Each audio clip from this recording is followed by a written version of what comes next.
ठीक है सर। हुसैन खान साहब, केवल इतना मामला नहीं है कि आरोप लगा दिए हैं किरोड़ीलाल मीणा ने, कई गंभीर सवाल हैं सर। भाई पहला तो सवाल ये जो श्याम सुंदर शर्मा जी ने उठाया कि अनुशासन कहाँ है पार्टी का।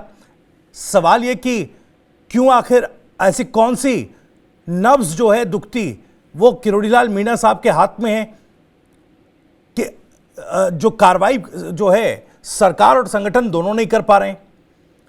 सवाल ये भी है कि भ्रष्टाचार के आरोप जो लगाए, आखिर भ्रष्टाचार के आरोप पर सरकार मुंह छिपाती क्यों फिर रही है? भाई उस पर जनता को क्लैरिटी देना होगा ना सर। प्रायोजक हैं cancer healer centre, a new beginning. अगर किरोड़ीलाल मीणा सरकार पर भ्रष्टाचार के आरोप लगा रहे हैं तो जनता, दर्शक, तमाम लोग चाहेंगे कि बीजेपी सरकार इस बात पर जवाब दे कि जो आरोप लगाए उनमें कितना दम है, कितने सही और गलत हैं। लेकिन दूसरी तरफ आप देखिए, जब भी बाबा किरोड़ी को लेकर सवाल हो रहा है, सरकार मुंह फेर लेती है सवालों से। हुसैन खान साहब, सर माइक आपका म्यूट है, अनम्यूट कर लीजिए प्लीज। देखो, ना तो किरोड़ी साहब ने भ्रष्टाचार के आरोप लगाए हैं जी, उन्होंने केवल और केवल लोकतांत्रिक तरीके से किसी व्यवस्था को सुधारने के लिए सरकार को सुझाव दिए हैं जी। अब उस सुझाव को भ्रष्टाचार के रूप में परिभाषित करके पेश किया जाए, ये सुझाव थोड़ी ना है सर। अब मैं इसीलिए तो कह रहा हूं कि सरकार सवालों से, सरकार आरोप से मुंह क्यों छिपा रही है, इस पर क्लैरिटी देने को तैयार नहीं। वो कह रहे गाद के नाम पर, गाद का ठेका है, 7 करोड़ रुपए की रोजाना अवैध बजरी जो है अवैध तरीके से वो निकाल रहे हैं। आप इसको सुझाव बता रहे हैं सर, थोड़ा तो क्लैरिटी रखिए ना सर। आप देखें ऐसा है, अगर उन्होंने कोई बजरी का मामला उठाया तो इसका मतलब यह नहीं है कि उन्होंने सरकार पर भ्रष्टाचार का इल्जाम लगा दिया है। उन्होंने कोई व्यवस्था सुधारने के लिए सरकार के संज्ञान में अगर कोई विषय लेकर आए हैं तो निश्चित रूप से सरकार वहां एक्शन लेगी और चीज को सुधारेगी। दूसरी बात यह है भ्रष्टाचार की, तो भ्रष्टाचार हम ये कह रहे हैं कि माननीय भजनलाल जी के नेतृत्व में राजकुमार मीणा साहब ने भी वही तर्क दिया कि भाई इतने करोड़ की बजरी रोजाना निकल रही है, हजारों राजकुमार जी सैकड़ों हजारों ट्रेलर डंपर उसे लेकर निकलते होंगे। क्या प्रशासन की, अगर प्रशासन की जानकारी में आए बिना ये सब हो रहा है तब तो और ज्यादा सवाल सरकार पर उठेंगे कि देखिए कितनी इनकॉम्पिटेंट सरकार है कि प्रदेश में अवैध बजरी का इस तरह का काला कारोबार चल रहा है और सरकार की उस पर नजर तक नहीं है। देखें, अगर वो सरकार को कोई सुझाव दे रहे हैं अच्छा बात काम करने के लिए, तो उसको भ्रष्टाचार का रूप कांग्रेस देगी, कोई भी दे, हम इसको स्वीकार नहीं करेंगे।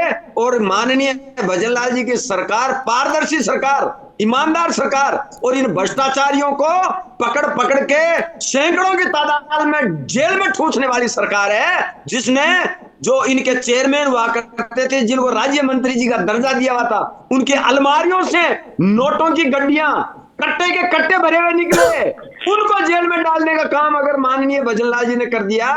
पेपर लीक में करोड़ों रुपए का जो है लेन देन, उन लोगों को जेल में डालने का काम माननीय भजनलाल जी ने कर दिया। और वो ही नहीं है, ये जितने भी भ्रष्टाचारी है एक एक को चुन चुन करके जेल में डालने का काम माननीय भजनलाल जी आने वाले दिनों में भी करेंगे। इससे बौखलाई हुई है कांग्रेस, किसी न किसी तरीके से भारतीय जनता पार्टी पर इल्जाम लगाने का प्रयास कर रही है। इन इल्जामों को दुनिया समझती है, राजस्थान की 7.5 करोड़ जनसंख्या समझती है। हम ये कह रहे हैं, ये अपनी ये सर मैं दाद दूंगा आपकी बहादुरी की, किस तरीके से आज डिफेंड कर रहे हैं आप किस तरीके से आज आप डिफेंड कर रहे हैं। भाई ये आरोप तो किरोड़ीलाल मीणा साहब लगा रहे हैं, ये कांग्रेस थोड़ी लगा रही है। अब कांग्रेस के ठीक है बिल्ली के भाग से किरोड़ी मीणा साहब ने कभी नहीं कहा, किरोड़ी मीणा साहब ने कभी नहीं कहा कि भारतीय जनता पार्टी भ्रष्ट है, पर कोई टाइप के भ्रष्टाचार के आरोप है, हो ही नहीं सकता। उन्होंने कोई सुझाव नहीं तो फिर कह दीजिए सर, टीवी9 राजस्थान के इस प्लेटफॉर्म पर बैठकर कह दीजिए सर परिभाषा में कि किरोड़ीलाल मीणा ने जो कहा पब्लिक डोमेन में वो बिल्कुल गलत कहा, कह दीजिए सर। देखो ऐसा है, हमने ये कहा कि भारतीय जनता पार्टी में आंतरिक लोकतंत्र है, चाहे तो वो सरकार हो अरे भाई, अच्छे सुझाव हमारे मंत्रीगण देंगे, हमारे विधायकगण देंगे, हमारे सांसदगण देंगे, हमारी जो जनता देगी, उस पर संज्ञान लेते हुए सरकार काम करती है। सरकार इससे नाराज नहीं होती कि आपने सुझाव क्यों दिए। कहीं भ्रष्टाचार है तो सुझाव दो ना, कहीं शिक्षा में कमी है सुझाव दो ना, कहीं उद्योग में, व्यापार में, पर्यटन में कहीं आगे बढ़ाने की बात है तो सुझाव दो ना। हमारी मीटिंग हुई थी, क्योंकि मैं होटल फेडरेशन ऑफ राजस्थान का भी प्रेसिडेंट हूं, हम माननीय मुख्यमंत्री जी को सुझाव देने के लिए गए। हमने अनेक बातें ऐसी उनको बताई कि आपको आने वाले दिनों में पर्यटन सेक्टर में ये काम करने की हमें आवश्यकता है। उन्होंने ये नहीं समझा कि मैं कोई उनकी बुराई कर रहा हूं। उन्होंने बड़ी शालीनता से उन सुझावों को लिखा और कहा कि आने वाले दिनों में ये जो कमियां हैं ये सरकार दूर करेगी और राजस्थान में पर्यटन सेक्टर को आगे बढ़ाने के लिए लगातार काम करते हुए इसको आगे बढ़ाई। तो हमारी पार्टी ऐसी पार्टी है, बड़े मन वाली पार्टी है। यही तो फर्क है अन्य पार्टियों में और भारतीय जनता पार्टी में कि एक साधारण खेत खलियान में काम करने वाला व्यक्ति मुख्यमंत्री बन जाता है, एक साधारण परिवार का आदमी रेलवे स्टेशन में चाय बेचने वाला आदमी प्रधानमंत्री बन जाता है। यही विशेषता है। और यही नहीं है एक साधारण ओबीसी या एक साधारण पिछड़े परिवार की महिला वो इस देश की राष्ट्रपति बन जाती है। यह विशेषता है भारतीय जनता पार्टी की। अब इन बातों से बौखलाई हुई ये कांग्रेस प्रत्येक चीज को अलग तरीके से परिभाषित करके पेश करती है। ये जनता इस बातों को जानती है कि इनके मन में क्या है। ये अपने अस्तित्व को बचाने के लिए इस टाइप की बातें करते हैं और इनका अस्तित्व तो अब धरातल पर आ गया है। अब आपने देख लिया देश के अंदर में कोई कांग्रेस को बहुत ज्यादा तो लोग तो भूल भी गई है कि कांग्रेस तो अभी आप चूंकि अभी टीवी पर डिबेट कर रहे हैं तो भी कांग्रेस का नाम आ रहा है, वरना तो लोगों के तो खाते बही से भी कांग्रेस का नाम निकल गया है। अब अपने अस्तित्व को बचाने के लिए अपनी जो पहचान उसको बनाए रखने के लिए किसी न किसी तरीके से भारतीय जनता पार्टी पर इल्जाम लगाना और अपनी पहचान को किसी न किसी तरीके से बचाए रखना। कांग्रेस को भले बुलाते लेकिन आज बीजेपी को बड़ी कांग्रेस याद आ रही है। ठीक है, आपकी सकारात्मकता ऑप्टिमिज्म उसकी दाद देता हूं, लेकिन जो तर्क आप दे रहे हैं सर वो थोड़ा सा गले उतरना थोड़ा मुश्किल हो रहा है। कुछ कहना चाह रहे हैं राजकुमार मीणा साहब? मैं एक सवाल ये भी लूंगा सर। भाई देखिए, किरोड़ीलाल मीणा ने इतने गंभीर आरोप लगाए, वही सवाल है मेरा कि ये अब तक कांग्रेस पार्टी इस तरह के मुद्दों को लेकर उतना मुखर तो नजर आई नहीं है। अब जब बाबा किरोड़ी ने इस तरह के आरोप लगाए तो क्या इसे कांग्रेस इस तरीके से कांग्रेस के लिए वो स्थिति हो गई कि भाई बिल्ली के भाग से छीका टूट गया, सदन की शुरुआत हो रही है, अब इसको लेकर सदन में हो हल्ला खूब होगा? भविष्य जी, मैं आपको बता देता हूँ कि जब इससे पहले जब सदन चला था तब भी कांग्रेस ने इस प्रदेश की चाहे बिजली की समस्या रही हो, चाहे पानी की समस्या रही हो, चाहे जब अतिवृष्टि हुई, जब बाढ़ की समस्या शहरों में रही हो, और किसी भी प्रकार के किसानों की दिन में लाइट देने की, इन्होंने बिजली कटौती, उनकी सरचाल फ्यूल काटे, उनकी समस्या रही हो, कांग्रेस को बिल्ली के भाग से सीटें रोकने की आवश्यकता है ही नहीं। कांग्रेस ने हमेशा जनता की आवाज सदन में पुरजोर तरीके से उठाई है, तो ये तो कतई मत किए। लेकिन मुझे सबसे बड़ी ताजुब की बात ये हो रही है कि जिस प्रकार से अभी ये बीजेपी प्रवक्ता बोल रहे, मुझे लगता है कि शायद किरोड़ीलाल मीणा कांग्रेस के सदस्य हैं। अरे यार, इनका मंत्री इनके ऊपर आरोप लगा रहा है और ये बचने के लिए क्या खूबसूरती से मतलब कांग्रेस की तरफ चले गए। आप में इतनी सी हिम्मत नहीं है कि आपका मंत्री खुले तौर पे साफ शब्दों में बोल, या तो देखो क्या होता है, या तो इनको बीजेपी प्रवक्ता को किरोड़ीलाल जी के शब्द समझ में नहीं आए, या इनको हिंदी पढ़ना नहीं आता, दोनों बातें हो सकती है, या इनको जानकारी कम हो सकती है भाषा की कि उन्होंने जो आरोप लगाए वो इनको सुझाव नजर आ रहे। ठीक है, दूसरी बात मैं कहना चाहता हूं कि आप अपनी पार्टी के अंदर ही झांक लीजिए।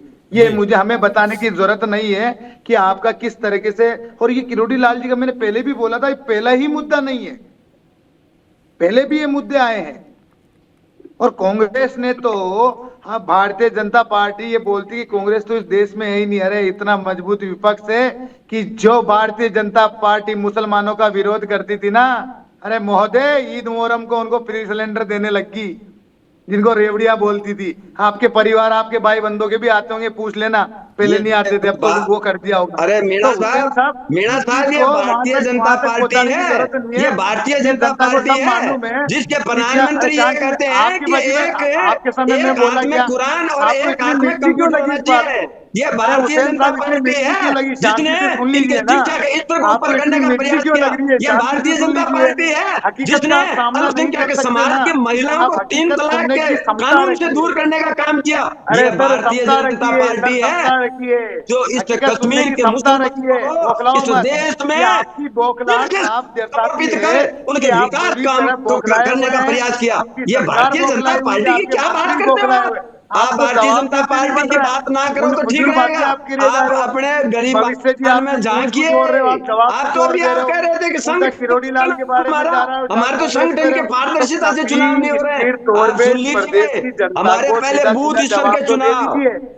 कि शर्म आ बहुत रही है। ही पारदर्शिता से शर्म आ हुए। रही है क्या? उसके बाद में एक किरोड़ी एक करके लाल सर, मीणा एक एक के करके। बारे हमारे में मंडलों बोलने के से डरते हो चुनाव, क्या? उसके बाद में हमारे जिला अध्यक्ष के चुनाव, नहीं है ना, अब तो भविष्य आने भी वाले इनका दिनों यही में प्रदेश रणनीति है। अध्यक्ष आपने के देखा, चुनाव भी आपने पूछा, उसके बारे में लोकतांत्रिक जवाब नहीं दे तरीके रहे, से हो रहे हैं। सुनना ये पसंद ये नहीं है करते। इस लोकतंत्र की तो ये निशानी, सारी ये चीजें है हैं। इस लोकतंत्र का एक प्रूफ।